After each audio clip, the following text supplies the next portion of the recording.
Mga kapuso, galaw-galaw para huwag pumanaw. Ito po ang tips namin para sa mga walang time mag-ehersisyo o laging nasa trabaho.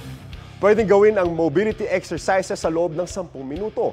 Una, ang cat-cow pose o paggalaw ng inyong likod habang nakalapat ang tuhod at kamay sa sahig.